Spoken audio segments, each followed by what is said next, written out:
My dear friends and professionalist, I am Uday Singh advocate speaking. ನೀವೆಲ್ಲರೂ ಸಹ ನನ್ನ ಚಾನೆಲ್ ಅನ್ನು ನೋಡ್ತಾ ಇದ್ದೀರಾ ಅಂತ ನಾನು ಅಂದ್ಕೊಂಡಿದ್ದೀನಿ. ಶೇರ್ ಮಾಡಿ, ಲೈಕ್ ಮಾಡಿ, ಕಮೆಂಟ್ ಮಾಡಿ, ಮತ್ತು ನನ್ನ ಚಾನೆಲ್ಗೆ ಇನ್ನೂ ಯಾರು ಸಬ್ಸ್ಕ್ರೈಬ್ ಆಗಿಲ್ಲ ನೀವೆಲ್ಲರೂ ಸಬ್ಸ್ಕ್ರೈಬ್ ಆಗ್ಬೇಕಂತ ಕೇಳ್ಕೊಳ್ತಾ, ಇವತ್ತು ನಾನು ಇನ್ನೊಂದು ವಿಷಯವಂತ ಇಟ್ಕೊಂಡು ನಿಮ್ಮ ಮುಂದೆ ಬಂದಿದ್ದೀನಿ. ಇವತ್ತು ನಾನು ಆಯ್ಕೆ ಮಾಡ್ಕೊಂಡಿರ್ತಕ್ಕಂಥ ವಿಷಯ ಅಂತಂದ್ರೆ ಸೂಕ್ತ ಪರಿಹಾರ ಕೊಡದೆ ಹೊರತು ಸರ್ಕಾರ ಯಾವುದೇ ಭೂ ಸ್ವಾಧೀನವನ್ನ ಮಾಡುವಂತಿಲ್ಲ ಅಂತೇಳಿ ಸರ್ವೋಚ್ಚ ನ್ಯಾಯಾಲಯ ಒಂದು ಮಹತ್ತರ ತೀರ್ಪನ್ನು ಕೊಟ್ಟಿದೆ.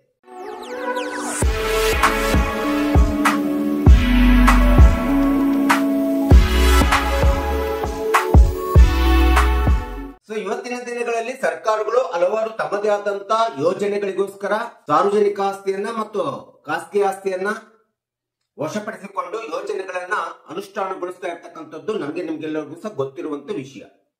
ಜನವರಿ ತಿಂಗಳ 2025ರಂದು ಸರ್ವೋಚ್ಚ ನ್ಯಾಯಾಲಯ ಒಂದು ಮಹತ್ತರವಾದಂತ ತೀರ್ಪನ್ನು ಕೊಟ್ಟಿದೆ. ಸರ್ಕಾರ ಯಾವುದೇ ಒಂದು ವ್ಯಕ್ತಿಯ ಆಸ್ತಿಯನ್ನ ಭೂ ಸ್ವಾಧೀನಕ್ಕೆಂದು ವಶಪಡಿಸಿಕೊಳ್ಳುವುದಕ್ಕಿಂತ ಮುಂಚಿತವಾಗಿ ಸೂಕ್ತ ಪರಿಹಾರವನ್ನ ಕೊಡಬೇಕು. ಯಾವುದೇ ಖಾಸಗಿ ಆಸ್ತಿ ಆಗಲಿ ಅಥವಾ ಒಬ್ಬ ವೈಯಕ್ತಿಕ ವ್ಯಕ್ತಿಯ ಆಸ್ತಿ ಆಗಲಿ ಸರ್ಕಾರ ಅಭಿವೃದ್ಧಿ ಯೋಜನೆಗಳಿಗಂತೇಳಿ ಭೂ ಸ್ವಾಧೀನವನ್ನು ವಶಪಡಿಸಿಕೊಳ್ಳುವುದಕ್ಕಿಂತ ಮುಂಚಿತವಾಗಿ ಸೂಕ್ತ ಪರಿಹಾರವನ್ನು ಕೊಡಲೇಬೇಕಂತೇಳಿ ಸರ್ವೋಚ್ಚ ನ್ಯಾಯಾಲಯ ತನ್ನ ಒಂದು ಮಹತ್ತರವಾದಂತ ತೀರ್ಪನ್ನು ಕೊಟ್ಟಿರ್ತಕ್ಕಂಥದ್ದು ನಾವು ನೋಡ್ತಾ ಇದ್ದೀವಿ. ಯಾಕೆ ಇಂತ ಒಂದು ತೀರ್ಪನ್ನು ಕೊಡ್ತಾ, ಇದಕ್ಕೆ ಏನು ಕಾರಣ ಅಂತೇಳಿ ಬಂದಾಗ ಒಂದು ಪ್ರಕರಣ ಸರ್ವೋಚ್ಚ ನ್ಯಾಯಾಲಯದ ಮುಂದೆ ಬಂದಿದೆ. ಅದು ವಿಶೇಷವಾಗಿ ಕರ್ನಾಟಕ ರಾಜ್ಯಕ್ಕೆ ಸಂಬಂಧಪಟ್ಟಂತ ಬೆಂಗಳೂರು ಮತ್ತು ಮೈಸೂರು ಕಾರಿಡಾರ್ ಯೋಜನೆಯ ಪ್ರಕರಣ. ಈ ಒಂದು ಬೆಂಗಳೂರು ಮತ್ತು ಮೈಸೂರು ಕಾರಿಡಾರ್ ಯೋಜನೆಯ ಅಭಿವೃದ್ಧಿಯ ಪ್ರಕರಣವನ್ನ ಕೈಗೆತ್ತಿಕೊಂಡಿರ್ತಕ್ಕಂಥ ಸರ್ವೋಚ್ಚ ನ್ಯಾಯಾಲಯ ಈ ಪ್ರಕರಣದಲ್ಲಿ ಕಾರಿಡಾರ್ ಯೋಜನೆಗೋಸ್ಕರ ಭೂ ಮಾಲೀಕರ ಮತ್ತು ಖಾಸಗಿ ವ್ಯಕ್ತಿಗಳ ಭೂಮಿಯನ್ನ ಸ್ವಾಧೀನಪಡಿಸಿಕೊಂಡಿರ್ತಕ್ಕಂಥ ಸರ್ಕಾರ ಸುಮಾರು 22 ವರ್ಷಗಳಿಂದ ಸೂಕ್ತ ಪರಿಹಾರವನ್ನು ಕೊಡದೆ ನಿರ್ಲಕ್ಷ್ಯಕ್ಕೆ ಒಳಪಡಿಸಿರ್ತಕ್ಕಂಥದ್ದು ನಾವಿಲ್ಲಿ ನೋಡ್ತಾ ಇದ್ದೀವಿ. ಈ ರೀತಿಯಾದಂತ 22 ವರ್ಷಗಳವರೆಗೆ ಸಂಬಂಧಪಟ್ಟಂತ ಖಾಸಗಿ ವ್ಯಕ್ತಿಗಳಿಗೆ ಮತ್ತು ಭೂ ಮಾಲೀಕರಿಗೆ ಸೂಕ್ತ ಪರಿಹಾರ ಕೊಡದೆ ಅವರನ್ನ ಶೋಷಣೆಗೆ ಒಳಪಡಿಸಿ ಈಗ 22 ವರ್ಷಗಳಿಂದ ಬೆಂಗಳೂರು ಮೈಸೂರು ಕಾರಿಡಾರ್ ನೈಸ್ ಕಾರಿಡಾರ್ನ ಒಂದು ಪ್ರಕರಣದಲ್ಲಿ ಸಂತ್ರಸ್ತರು ಸುಪ್ರೀಂ ಕೋರ್ಟ್ಗೆ ಅರ್ಜಿಯನ್ನು ಸಲ್ಲಿಸಿರ್ತಾರೆ.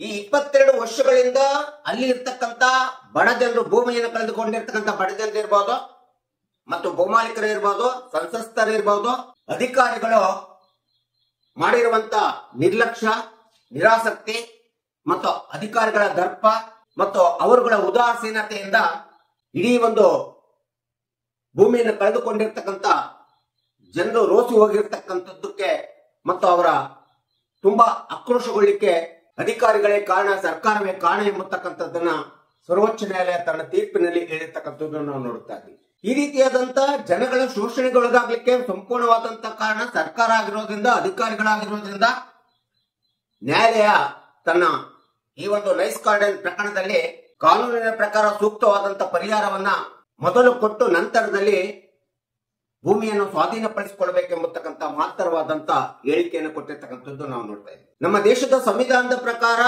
ರೈಟ್ ಟು ಪ್ರಾಪರ್ಟಿಯನ್ನ ಸಂವಿಧಾನದ 44ನೇ ತಿದ್ದುಪಡಿ 1976ರಲ್ಲಿ ತೆಗೆದಾಕಲಾಗಿದೆ. ಆಸ್ತಿಯನ್ನು ಗಳಿಸಿರ್ತಕ್ಕಂಥದ್ದು ಅಥವಾ ಭೂಮಿಯನ್ನು ಗಳಿಸಿರ್ತಕ್ಕಂಥದ್ದು, ಪ್ರಾಪರ್ಟಿಯನ್ನು ಗಳಿಸಿರ್ತಕ್ಕಂಥ ಹಕ್ಕನ್ನು ತೆಗೆದಾಕಲಾಗಿದೆ ಮೂಲಭೂತ ಹಕ್ಕಿನಿಂದ. ಆದರೂ ಸಂವಿಧಾನದ 300ನೇ ವಿಧಿ ಮತ್ತು ಸಂವಿಧಾನಾತ್ಮಕವಾದಂತ ಮೂಲಭೂತ ಹಕ್ಕು ಸ್ವತಂತ್ರತೆ ಹಕ್ಕಿನ ಪ್ರಕಾರ ಕಾನೂನಿನ ದೃಷ್ಟಿಯಲ್ಲಿ ಪ್ರತಿಯೊಬ್ಬ ವ್ಯಕ್ತಿಯು ಸಹ ತನ್ನದೇ ಆದಂತ ವೈಯಕ್ತಿಕವಾದಂತ ಸ್ವತಂತ್ರವಾಗಿರುವಂತ ಆಸ್ತಿಯನ್ನು ಗಳಿಸಿರ್ತಕ್ಕಂಥ ಹಕ್ಕನ್ನ ಹೊಂದಿದೆ ಅಂತೇಳಿ ಸರ್ವೋಚ್ಚ ನ್ಯಾಯಾಲಯ ಈ ಒಂದು ಪ್ರಕರಣದಲ್ಲಿ ಹೇಳಿದೆ. ಹೀಗಾಗಿ ಯಾವುದೇ ಒಬ್ಬ ವ್ಯಕ್ತಿಯ ಖಾಸಗಿ ಆಸ್ತಿ ಆಗಲಿ ಅಥವಾ ಸಾರ್ವಜನಿಕತೆ ಗಳಿಸಿಕೊಳ್ಳುವಂತ ಆಸ್ತಿ ಒಳಗಡೆ, ಸಾರ್ವಜನಿಕತೆಯನ್ನ ಭೂ ಸ್ವಾಧೀನವನ್ನು ಮಾಡಿಕೊಳ್ಳುವಂತ ಆಸ್ತಿ ಒಳಗಡೆ ಯಾವುದೇ ಒಬ್ಬ ವ್ಯಕ್ತಿ ತನ್ನದೇ ಆದಂತ ಆಸ್ತಿ ಹಕ್ಕಿನಿಂದ ವಂಚಿತ ಆಗಬಾರದು ಎಂಬತಕ್ಕಂತ ಒಂದು ಹಿನ್ನೆಲೆಯನ್ನ ಸರ್ವೋಚ್ಚ ನ್ಯಾಯಾಲಯ ಈ ಒಂದು ಪ್ರಕರಣದಲ್ಲಿ ಎತ್ತಿ ಹಿಡಿದಿರ್ತಕ್ಕಂಥದ್ದು ನಾವು ಕಾಣ್ತಾ ಇದ್ದೀವಿ. ಸರ್ಕಾರಗಳು ತಮ್ಮ ಕಾರ್ಯಕ್ರಮದ ಯೋಜನೆಗಳನ್ನ ಅಥವಾ ಅಭಿವೃದ್ಧಿ ಯೋಜನೆಗಳನ್ನ ಅನುಷ್ಠಾನಗೊಳಿಸಲಿಕ್ಕೋಸ್ಕರ ಅದು ರೋಡ್ ಇರಬಹುದು ಅಥವಾ ಯಾವುದೇ ಒಂದು ಡ್ಯಾಮ್ ಇರಬಹುದು ಅಥವಾ ಕೈಗಾರಿಕೆಗಳಿರ್ಬೋದು, ಇಂಡಸ್ಟ್ರೀಸ್ಗಳಿರ್ಬೋದು, ಇವುಗಳನ್ನ ನಿರ್ಮಾಣ ಮಾಡಲಿಕ್ಕೆ ಖಾಸಗಿ ವ್ಯಕ್ತಿಗಳ ಸಾರ್ವಜನಿಕರಿಂದ ಭೂ ಸ್ವಾಧೀನವನ್ನು ಮಾಡಿಕೊಳ್ತದೆ. ಈ ಭೂ ಸ್ವಾಧೀನವನ್ನು ಮಾಡಿಕೊಂಡ್ಬಿಟ್ಟು ಯೋಜನೆಗಳನ್ನು ಅನುಷ್ಠಾನಗೊಳಿಸುವುದಕ್ಕಿಂತ ಮುಂಚಿತವಾಗಿ 2 ತಿಂಗಳ ಈ ಪ್ರಕ್ರಿಯೆ ಪ್ರಾರಂಭವಾಗಿ 2 ತಿಂಗಳ ಒಳಗಡೆ ಸೂಕ್ತ ಪರಿಹಾರವನ್ನ ಭೂ ಸ್ವಾಧೀನವನ್ನು ಮಾಡಿಕೊಂಡಿರ್ತಕ್ಕಂಥ ಮಾಡಿಕೊಂಡಿರ್ತಕ್ಕಂಥ ವ್ಯಕ್ತಿಗಳಿಗೆ ಭೂಸ್ವಾಧೀನದ ಪರಿಹಾರವನ್ನ ಕೊಡಲೇಬೇಕೆಂಬತಕ್ಕಂಥ ಅಂಶವನ್ನ ಸರ್ವೋಚ್ಚ ನ್ಯಾಯಾಲಯ ತನ್ನ ಪ್ರಕರಣದಲ್ಲಿ ವಿವರಣೆ ಕೊಟ್ಟಿರ್ತಕ್ಕಂಥದ್ದು ನಾವು ನೋಡ್ತಾ ಇದ್ದೀವಿ.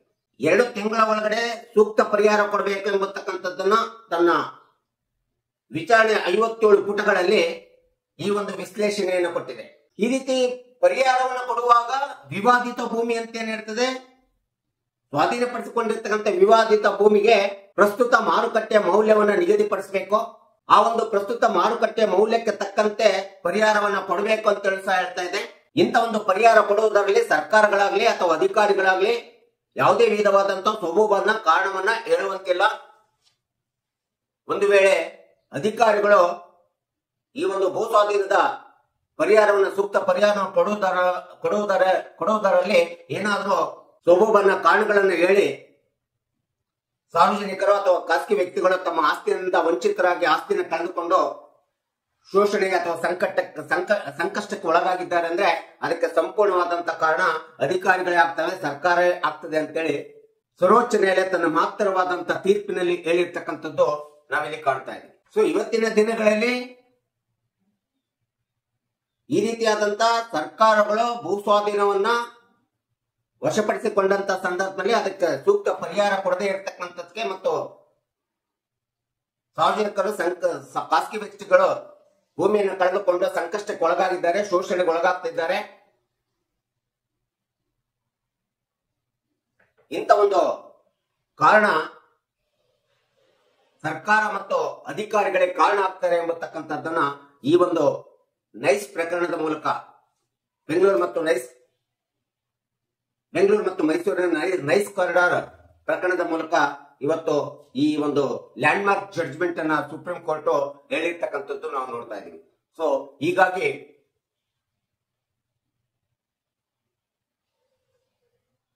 ಯಾವುದೇ ಭೂ ಸ್ವಾಧೀನವನ್ನ ಸರ್ಕಾರಗಳು ತಮ್ಮ ಸರ್ಕಾರದ ಯೋಜನೆಗಳ ಅನುಷ್ಠಾನಕ್ಕೆ ಪಡ್ಕೋಬೇಕಾದ್ರೆ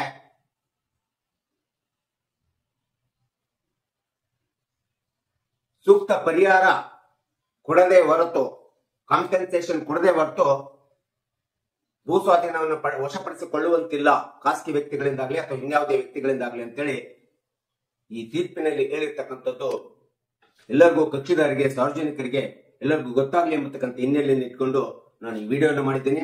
ದಯವಿಟ್ಟು ಈ ವಿಡಿಯೋ ಇಷ್ಟ ಆಗಿದ್ರೆ ಶೇರ್ ಮಾಡಿ, ಲೈಕ್ ಮಾಡಿ, ಕಮೆಂಟ್ ಮಾಡಿ ಮತ್ತು ನನ್ನ ಚಾನೆಲ್ಗೆ ಸಬ್ಸ್ಕ್ರೈಬ್ ಆಗೋದನ್ನ ಮರಿಬೇಡಿ ಅಂತ ಹೇಳ್ತಾ ಇವತ್ತಿನ ವಿಷಯಕ್ಕೆ ವಿರಾಮ ಹೇಳ್ತೀನಿ. ಇನ್ನೊಂದು ವಿಷಯ ತೆಗೆದುಕೊಂಡು ನಿಮ್ಮ ಮುಂದೆ ಬರ್ತೀನಿ. ಜೈ ಹಿಂದ್, ಜೈ ಕರ್ನಾಟಕ.